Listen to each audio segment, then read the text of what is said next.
बिस्मिल्लाहिर्रहमानिर्रहीम। अस्सलामु अलैकुम वरहमतुल्लाहि वबरकातुहू। मेरा नाम इमरान सादिक है और मैं आपका तारीख़ का टीचर। अज़ीज़ तलबाए कराम, आज हमारा नया टॉपिक शुरू होगा, वो है मुग़लों का निज़ाम हुकूमत। बेटा, मुग़लों के निज़ाम हुकूमत के दो पहलू हैं। नंबर एक मरकज़ी निज़ाम हुकूमत और नंबर टू सूबाई निज़ाम हुकूमत। यानी मरकज़ी तौर पर यानी पूरे उनकी बादशाहत जहाँ जहाँ तक पूरी सल्तनत थी, पूरी सल्तनत का एक निज़ाम होता था और फिर उस सल्तनत के अंदर सूबे बनाए जाते थे, उसे कहते हैं सूबाई निज़ाम हुकूमत। यानी सूबों के अंदर कौन से कवानीन और किस तरह का निज़ाम था और मरकज़ के अंदर किस तरह का निज़ाम था। तो आज हमने जो पढ़ना है निज़ाम हुकूमत, मुग़लों के निज़ाम हुकूमत में, वो हमने पढ़ना है मरकज़ी निज़ाम हुकूमत। मरकज़ी निज़ाम हुकूमत के अंदर जो सबसे अहम रोल जिसका समझा जाता था, जिसका मरकज़ी किरदार होता था, उसे बादशाह कहा जाता था। मुग़लों के निज़ाम हुकूमत में जो मरकज़ी किरदार रखने वाली शख्सियत थी, वो कौन, वो क्या कहलाती थी, उसका कौन सा होता था, वो बादशाह। यानी इससे ये पता चलता है वाज़ेह तौर पर कि मुग़लों के निज़ाम हुकूमत में बादशाही निज़ाम था। तो अब हम उनका बारी बारी पढ़ेंगे कि बादशाह की क्या हैसियत होती थी, क्या मकाम होता था और किस तरह वो अपनी सल्तनत को चलाता था। पहले नंबर पर आपकी हेडिंग है बादशाह। देखेंगे मुग़लों के निज़ाम हुकूमत में बादशाह को मरकज़ी हैसियत हासिल थी। यह आपका MCQ है। मुग़लों के निज़ाम हुकूमत में किसको मरकज़ी हैसियत हासिल थी? बादशाह को, और उसे ही इक़्तिदार का सरचश्मा समझा जाता था। यानी बादशाह के पास ही पूरी सल्तनत के क़वानीन को चलाने, बनाने, तोड़ने, सब कुछ इख्तियार किसके पास होता था? बादशाह के पास। और वो लामहदूद इख्तियारात का मालिक था। उसके मुंह से निकले हुए अल्फाज कानून का दर्जा रखते थे। मुग़ल हुक्मरान बादशाह को अतिया इलाही समझते थे। जुमा के खुतबे के अंदर बादशाह का नाम पढ़ा जाता था और सिक्कों पर जो करेंसी होती थी उस वक़्त की, उसके ऊपर बादशाहों की तस्वीर या बादशाहों का नाम नक्श किया जाता था, लिखा जाता था। ये उसके आज़ाद और ख़ुद मुख्तार होने की अलामत समझा जाता था। यानी जिस बादशाह का नाम जुमे के खुतबे में ना पढ़ा जाता या सिक्कों पर उसका नाम नक्श न किया जाता था, तो उसको आज़ाद ही नहीं समझा जाता था। यानी उसकी आज़ादी और ख़ुद मुख्तारी की अलामत ये था कि उसका नाम खुतबे में पढ़ा जाए और उसका नाम सिक्कों पर नक्श किया जाए। ये था बादशाही निज़ाम। बादशाह जो कानूनी दर्जा रखता था, उसके पास लामहदूद इख्तियारात थे, जो कुछ वो कहता वो कानून बन जाते। बादशाह के फ़राइज़ में रियाया की हिफाजत, मुल्क में क़याम अमन, दीन की हिफाजत, अदल व इंसाफ, मज़लूमों की दाद रसी, मुल्क का दिफा और उमूर सल्तनत की निगरानी वगैरह शामिल थे। मुख्तलिफ ओहदेदारों का तकर्रुर और तनज़्ज़ुली भी उसी के हाथ में थी। ये तो था बादशाह।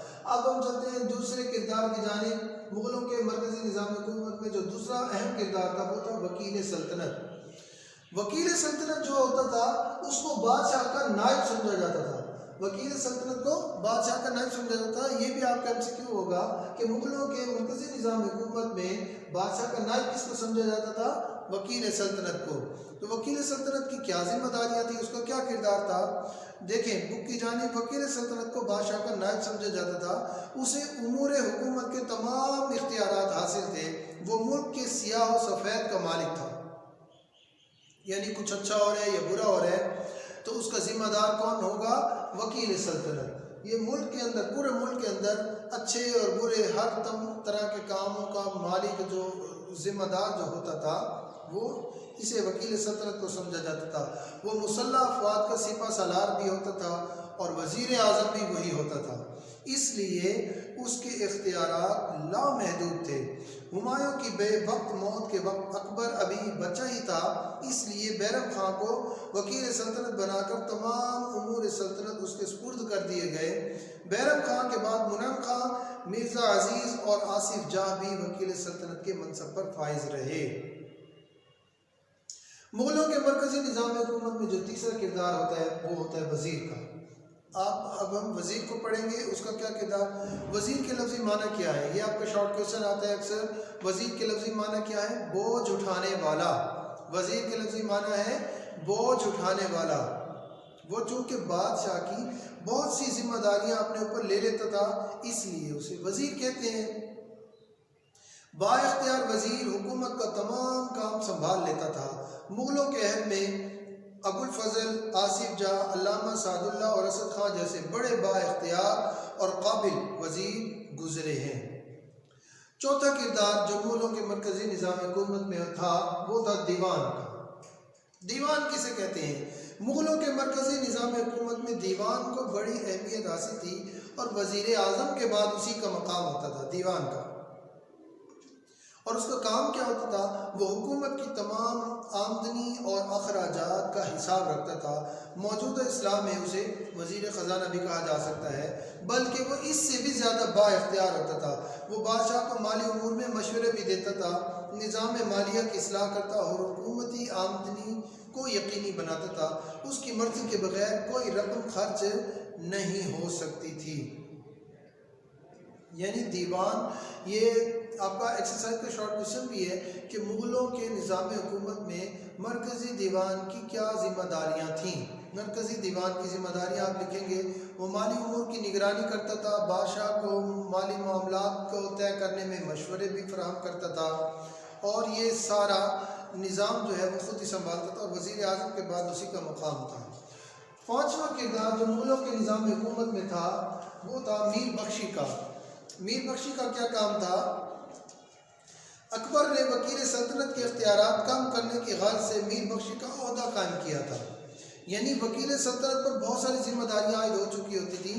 वो उसने वकील सल्तनत की मदद करने के लिए मीर बख्शी का ओहदा बनाया और मीर बख्शी जो होता था वो फौजी महकमे का सरबराह भी होता था। फौजियों को तनख्वाहें अदा करना, फौजी भर्ती करना, फौजियों और घोड़ों को बादशाह के सामने मुआयने के लिए पेश करना, ये उसकी जिम्मेदारी थी। जो फौजी अफसर सूबों से दारुल हुकूमत आते उन्हें बादशाह की खिदमत में पेश करना उसके फ़राइज़ में शामिल था। और सूबों से जो ख़बरनामे आते मीर बख्शी उन्हें बादशाह के मुलाज़े के लिए पेश करता था। उसे बादशाह का कुर्ब भी हासिल होता था। जब कभी बादशाह दौरे पर निकलता तो मीर बख्शी ही उसका अहम हम रुकाब होता। शाही महल की हिफाजत के लिए दस्तों की तैनाती भी उसी की जिम्मेदारी थी और वो तमाम फौजी मुहिम्मात का निगरान हुआ करता था। तो आपसे ये पूछा जाएगा मीर बख्शी का क्या काम था, तो आपने ये आपके शॉर्ट क्वेश्चन है, आपने ये लिखना है कि मीर बख्शी फौजी महकमे का सरबराह होता था, फौजियों की भर्ती करना, फौजियों और घोड़ों को बादशाह के सामने मुआयने के लिए पेश करना और जो सूबों से खबरें आती थी उन्हें भी बादशाह के सामने मुआयने के लिए पेश करना, ये सब की सब उसी मीर बख्शी की जिम्मेदारियों में शामिल था। तो आज हमने बेटा मुगलों के मरकज़ी निज़ाम हुकूमत, टॉपिक तो हमारा निज़ाम हुकूमत है, मगर उसमें से अभी हमने मरकज़ी निज़ाम हुकूमत के 5 किरदारों का मुताला किया है और इनकी जिम्मेदारियों को पढ़ा है। और ये पाँचों के पाँचों इनकी जिम्मेदारियाँ आपके शॉर्ट क्वेश्चन बन जाएंगे। आपसे पूछा जाएगा कि मुगलों के मरकज़ी निज़ाम हुकूमत में बादशाह की क्या जिम्मेदारियाँ होती थी, वकील सल्तनत की क्या जिम्मेदारियाँ होती थी, वज़ीर की, दीवान की और मीर बख्शी के क्या काम होते थे, उनकी क्या जिम्मेदारियाँ होती थी। और जो आज हमने शॉर्ट क्वेश्चन बनाए हैं वो है वज़ीर का लफ्ज़ी माना क्या है। आपको मैंने बताया बोझ उठाने वाला बादशाह के नायब किसे समझा जाता था, वकील सल्तनत को। और तीसरा सवाल, मुगलों के मरकज़ी निज़ाम हुकूमत में मरकज़ी हैसियत किसे हासिल होती थी, बादशाह को।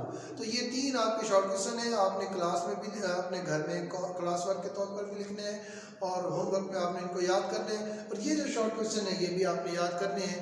आपकी इस लेक्चर में आपको अगर कोई चीज़ समझ ना आई हो आप अपने टीचर से कॉन्टैक्ट करके रहनुमाई हासिल कर सकते हैं। अल्लाह ताला हम सब काम में नासिर हो। अस्सलामु अलैकुम वरहमतुल्लाह।